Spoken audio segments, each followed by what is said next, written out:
Welcome to the 11th video in the Colored Pencil course, brought to you by thevirtualinstructor.com. Landscape Drawing Part 1. In this module, we'll begin our look at completing a landscape drawing with colored pencils. In this first part, we'll explore the background, and in our case, the sky, and much of the middle ground, which in our example will be a grouping of trees. We will approach the landscape in a specific order, working on elements that are furthermost away first. For this reason, we will complete the background first, followed by the middle ground, and lastly, the foreground. Working in this order will allow for layering of details over completed areas, increasing the illusion of depth that is desired. Here's a look at our finished result. Again, we'll start with the background first. When it's complete, we'll move on to the middle ground, and when it's complete, we'll address the foreground last. We will be working on toned and textured paper, Mi-Teint's pastel paper by Canson, which will influence the method in which the colored pencils are applied to the surface. This paper comes in a variety of different tones. Textured papers are often used for colored pencil drawing. A coarse tooth, or texture, allows for greater control of the intensity and layering of the color. One drawback to working on textured paper is the amount of material that is used. Heavier applications of colored pencils are required to build up the color to achieve a painted appearance. However, many colored pencil artists are willing to apply more material in exchange for greater control of the color. Toned paper allows the artist to make comparisons of the values as they are applied to the surface. The tonality of the paper will also play a role in the perceived overall tonality of the completed image.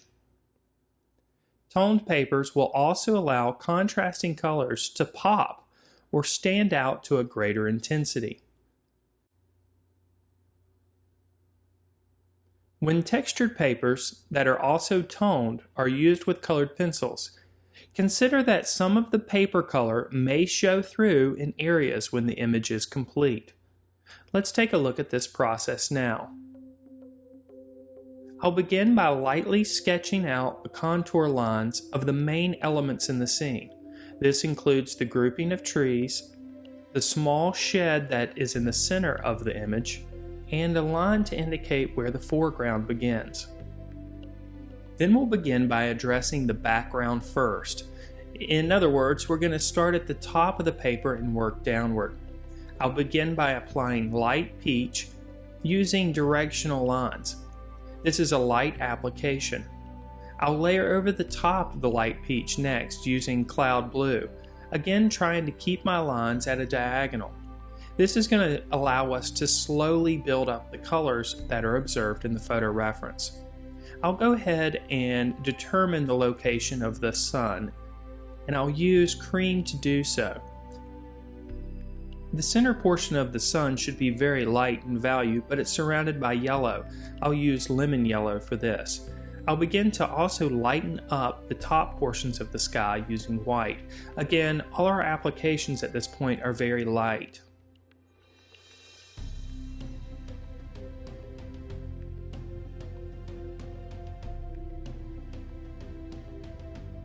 I'll continue layering the white and the cloud blue until I get a consistency that I'm happy with. To address the warmer tones on the bottom portion of the sky, blush pink is used. Cream is again layered on top of the blush pink, coming outward from the sun.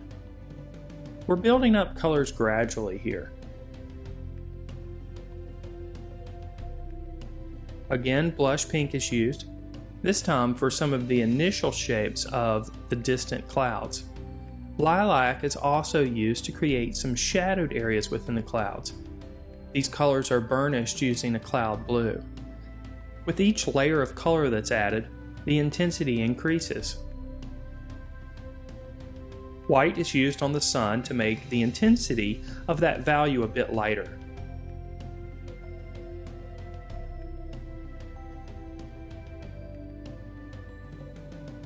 White is also used to create highlights of some of the clouds that are visible in the photo reference. This color is warmed up a bit using the lemon yellow. This process is repeated as these shapes are observed. Heavy pressure is now being applied to the pencil. Here's a close-up of the area around the sun. You can see how the texture of the paper and the tonality of the paper is affecting the way that the colored pencils are applied to the surface. It takes more material, more layers of application to build up the color to a painterly appearance. Pieces of the texture underneath will also show through. We'll continue to develop some of the shapes of the clouds, this time using the lilac. The clouds that are closer to the viewer are going to be darker in value.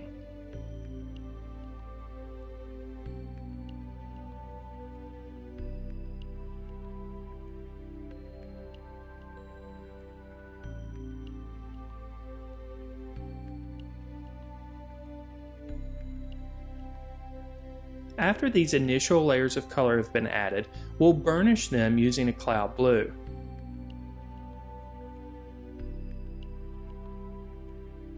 This will make the clouds appear more natural.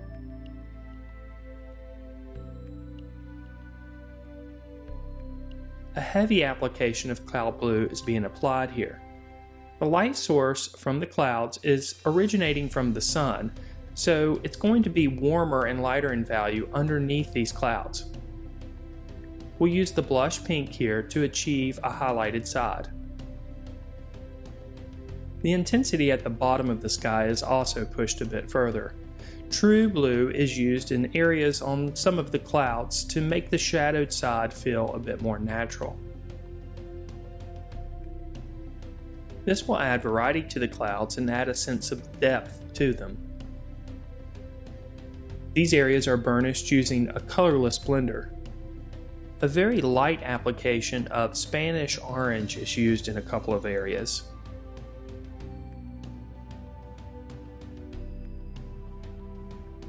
These areas are next burnished using the cream.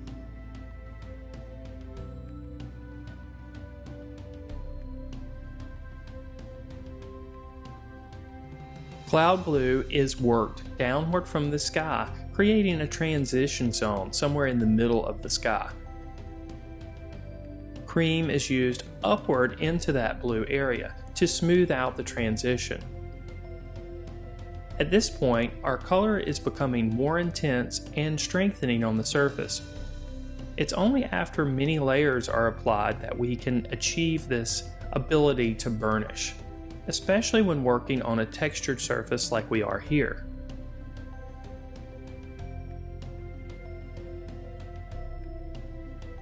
At this point, we can begin to put heavy pressure on every application that we place on the surface. This includes areas that are burnished using the white and cream. This will help eradicate some of the texture that's undesired in the image. To push the contrast a bit further, 70% cool gray is used on a selected number of clouds. These areas are burnished using a colorless blender. A few areas of highlight are added on the distant clouds as well, using a white, and then the yellow that radiates from the sun is intensified using lemon yellow.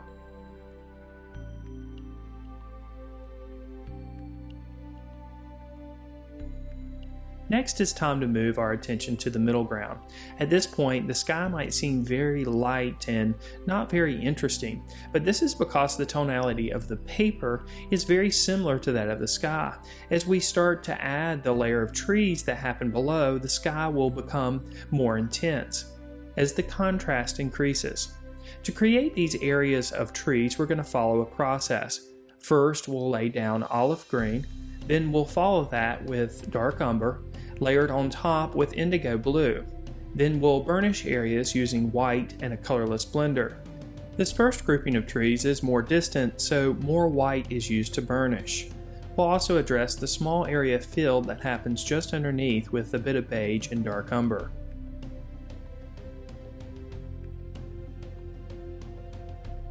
A little bit of sienna brown is added here too to add a bit of variety. Then this area is burnished using the beige. Our process again here is to first put down olive green with a medium to light application. We'll do this all across the area of middle ground with the large grouping of trees that occurs there. In this case, I'm going to go ahead and establish some of the highlighted areas using lime peel. These areas are more frequent closer to the sun. Of course, the tops of the trees also are receiving more light. A bit of light is also making it to the bottom portion of the trees. We'll go ahead and establish these areas with white. Then it's time to establish the shadowed areas that exist. We'll start with dark umber. This is followed by a medium to heavy application of indigo blue.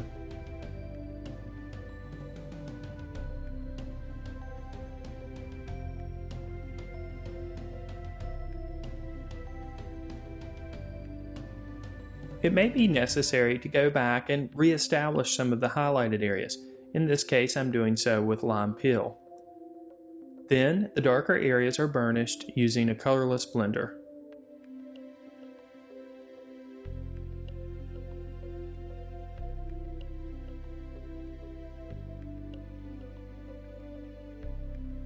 To add a bit of variety at the lower portion of the trees, olive green is used over the top of the burnished areas.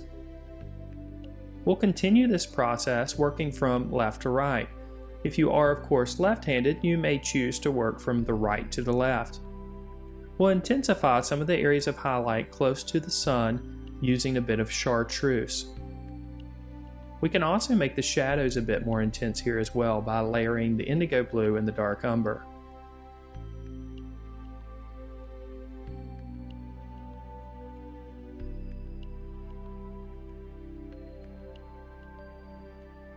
As we continue the process, we'll attempt to stay organic with our marks, trying not to make a too manufactured look on the surface.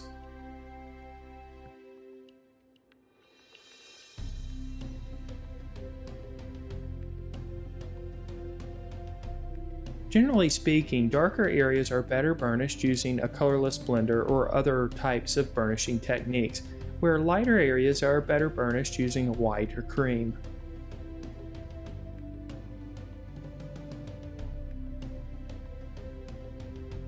The last portion of trees on the far right side has a bit more light hitting it. Perhaps it's because of the break in the trees. For this reason, there'll be more areas where the lime peel is used.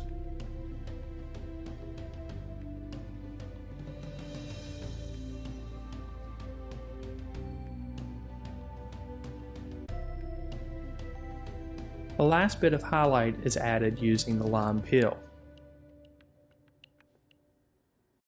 So what did we discuss in this module? We first took a look at an ordered approach to drawing a landscape with colored pencils. This included starting with the background first, then moving on to the middle ground, and in the next video we'll take a look at completing the foreground. We also took a look at working with textured and toned papers and how it affects the application of colored pencils. In the next video in the series, we'll complete this drawing.